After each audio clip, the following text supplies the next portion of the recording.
chère Véronique Salou, mesdames et messieurs les présidentes et présidents des associations, chers élèves, ils sont là, toute la délégation amenée par les enseignants, bienvenue, mesdames, messieurs les élus.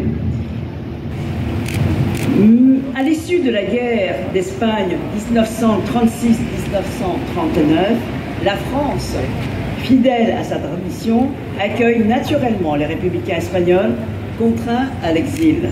Ce sont alors, selon les rapports officiels, 440 000 personnes qui ont trouvé refuge dans notre pays.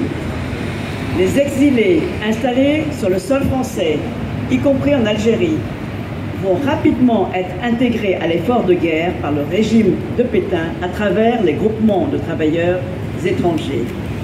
Dans le cadre du service du travail obligatoire, 26 000 républicains espagnols ont été livrés à l'occupant nazi. Fidèles à leurs valeurs universelles, les républicains espagnols ont immédiatement fait le choix de prendre les armes pour lutter contre l'oppression. Les modalités de leur engagement seront diverses. Dans la résistance, dans les forces françaises libres, ils participeront de manière décisive à plusieurs batailles de la libération en libérant ainsi Foix.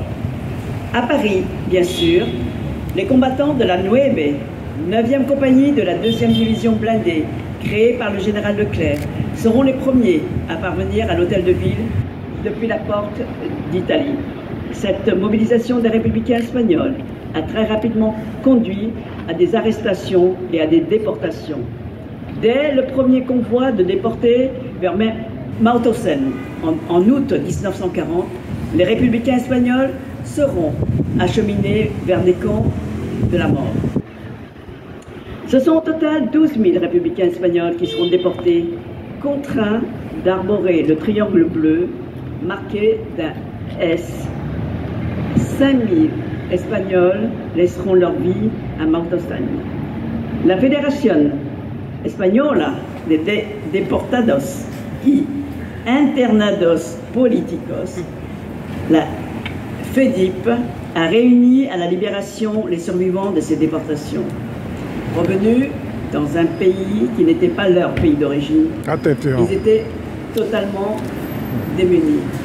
La FEDIP vint alors au secours des ex-déportés et des familles de déportés espagnols, peu importe leurs opinions politiques. La FEDIP s'est également mobilisée pour faire reconnaître l'engagement des républicains espagnols dans la guerre. C'est grâce à son action qu'un mouvement à la mémoire des républicains espagnols morts pour la liberté a été dressé au cimetière du Père-Lachaise. Jamais les républicains espagnols n'ont accepté le statut de victime, privilégiant celui de combattant. En 1963, la FEDIP acquiert un local non loin d'ici, au 27 rue de Léningrad, devenu rue de Saint-Pétersbourg en 1991 et restera jusqu'à sa dissolution en 2008.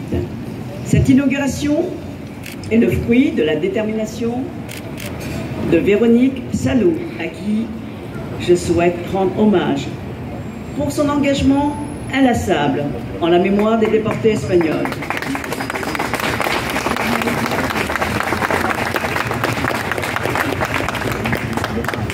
Évidemment, je n'oublie pas de remercier l'ensemble des bénévoles. La présence d'élèves de Cahors est la traduction concrète de cette indispensable passerelle que nous devons construire entre les générations passées et futures.